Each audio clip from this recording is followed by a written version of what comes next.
Assalamualaikum warahmatullahi wabarakatuh. Halo everyone. Perkenalkan, nama aku Dinda Astri dengan NIM 240021103. Aku dari Prodi Administrasi Pendidikan. Kali ini kita akan membahas materi tentang pendidikan informal dan pendidikan pribumi. Apa sih pendidikan pribumi dan informal itu? Nah, untuk kita tahu apa itu pendidikan informal dan pendidikan pribumi itu, kita akan membahas satu persatu, dimulai dari pengertian informal dan pendidikan pribumi itu, karakteristiknya bagaimana, bentuk-bentuk pendidikan informal dan pendidikan pribumi itu bagaimana, dan contoh-contohnya dari pendidikan informal dan pendidikan pribumi itu gimana sih? Mari kita kupas satu persatu. Cekidot. Nah, yang pertama kita akan membahas pengertian pendidikan masyarakat yang informal dan pendidikan pribumi. Untuk pertama itu kita akan membahas pada bagian pendidikan informal. Apa sih pendidikan informal itu? Pendidikan informal adalah bentuk dari pendidikan yang berlangsung secara alami, tidak terstruktur, yang terjadi dalam kehidupan sehari-hari di masyarakat. Nah, pendidikan ini tidak memiliki kurikulum resmi, jenjang maupun lembaga penyelenggara yang resmi yang diakui oleh pemerintah. Pendidikan informal biasanya dimulai sejak seseorang lahir hingga mereka berlangsung dalam sebuah keluarga, lingkungan, serta komunikasi tempat individu itu berinteraksi. Dalam pendidikan informal, proses belajar tidak dibatasi oleh waktu, tempat, maupun usia. Setiap individu dapat belajar kapan saja, di mana saja, melalui pengalaman hidupnya masing-masing, pengamatan, serta interaksi sosial. Nah, misalnya ketika anak belajar berbicara dengan orang tua, belajar norma kesopanan di masyarakat, serta belajar kemandirian dari kehidupan sehari-hari. Tujuan dari pendidikan informal adalah membentuk kepribadian, karakter, moral, maupun keterampilan hidup yang dibutuhkan seseorang untuk beradaptasi dan hidup di harmonis di tengah masyarakat. Nah, kita masuk kepada pembahasan berikut tentang apa sih pendidikan pribumi. Pendidikan pribumi adalah bentuk pendidikan tradisional yang dikembangkan di kalangan masyarakat asing yang berakar kuat pada nilai-nilai budaya, adat, istiadat, serta kearifan lokal tersendiri. Nah, pendidikan ini biasanya diwariskan secara turun-temurun melalui praktik, cerita, ritual, maupun kegiatan sosial yang mencerminkan pandangan hidup serta filosofi masyarakat setempat. Nah, pendidikan pribumi tidak hanya berfungsi sebagai sarana pewarisan ilmu, pengetahuan, ataupun keterampilan tradisional, tetapi juga sebagai wadah pembentukan identitas dan diri bangsa. Melalui pendidikan pribumi ini, generasi muda diajarkan nilai-nilai kebersamaan, tanggung jawab, dan keselarasan dengan alam, serta penghormatan terhadap leluhur dan budaya mereka masing-masing. Nah, contohnya ketika Indonesia memiliki masyarakat yang berbagai macam suku, contohnya itu suku Dayak, Minangkabau, Bali, Papua, dan Jawa. Nah, masyarakat ini pasti memiliki sistem pendidikan tradisionalnya masing-masing yang sesuai dengan karakter budayanya masing-masing dan nilai sosial yang dianutnya. Nah, untuk pembahasan selanjutnya itu kita akan membahas tentang bagaimana sih karakteristik pada pendidikan informal dan pendidikan pribumi ini pasti memiliki perbedaan dari segala aspek. Nah, kita akan membahasnya dalam beberapa aspek. Yang pertama itu kita akan lihat dari aspek sumber belajar. Kita lihat dari pendidikan informal. Nah, pendidikan informal ini biasanya sumber belajarnya itu kita dapat dari keluarga, teman sebaya, lingkungan hidup, serta pengalaman hidupnya. Sedangkan pendidikan pribumi bisa kita dapat itu dari tokoh adat, tetua masyarakat, orang tua, dan lingkungan alam sekitar. Dari aspek yang kedua itu adalah sifat kegiatan. Dari sifat kegiatannya yang di pengertian tadi sudah dijelaskan, di mana sifat dari pendidikan informal itu tidak terstruktur, spontan, berarti secara langsung atau alami, fleksibel, dan kontekstual. Sedangkan pendidikan pribumi itu lebih tradisional, berulang, berbasis adat, dan diwariskan secara turun-temurun. Dan dari segi tujuan utama, di mana pendidikan informal itu membentuk karakter, moral, serta keterampilan hidup sehari-hari.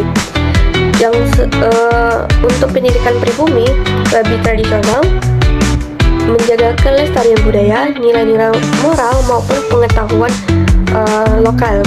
Dari metode pembelajarannya, pendidikan informal itu lebih teladan, pembiasaan, nasihat, dan pengalaman langsung.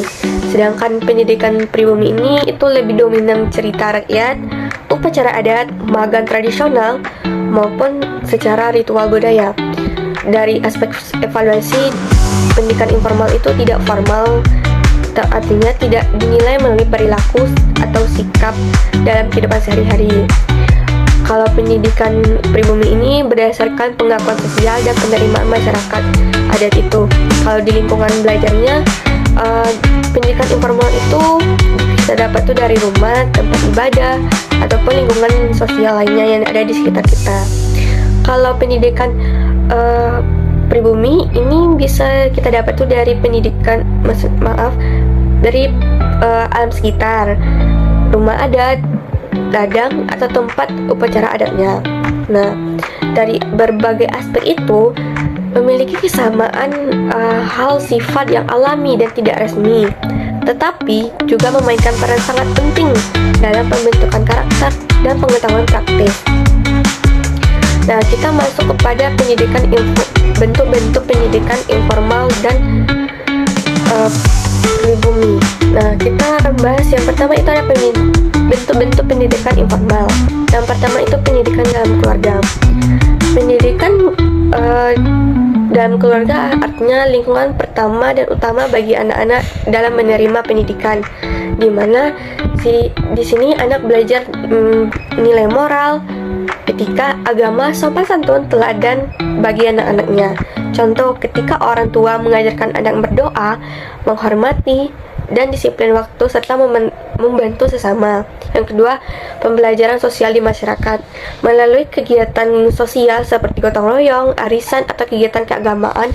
Anak dan remaja-remaja belajar interaksi dan menghargai orang lain dan memahami perbedaan sosial. Yang ketiga itu ada pembelajaran dari media dan pengalaman hidup, di mana media itu seperti televisi, internet, radio, dan juga sarana pendidikan informal lainnya.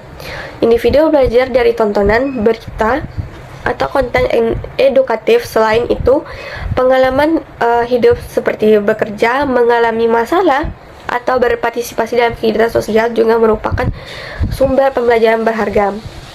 Yang keempat ada keterampilan sehari-hari, di mana pendidikan ini berfokus pada kemampuan praktis seperti memasak, menjahit, bertani, berdagang, atau membuat kerajinan tangan. Biasanya diperoleh melalui praktik langsung bersama anggota keluarga. Baik, kita akan masuk kepada bentuk-bentuk pendidikan pribumi. Yang pertama itu pendidikan melalui tradisi dan adat istiadat. Tradisi dan upacara adat seperti ngaben di daerah Bali, sakenten di Jogja, ataupun nenen di Toraja mengandung arti moral, spiritual, dan sosial yang mendidik masyarakat tentang bagaimana kehidupan, kematian, serta hubungan antar manusia. Yang kedua, pendidikan berbasis alam dan lingkungan, di mana masyarakat adat seringkali belajar langsung dari alam. Mereka diajarkan bagaimana bercocok tanam, berburu, memancing, dan menjaga keseimbangan ekosistem.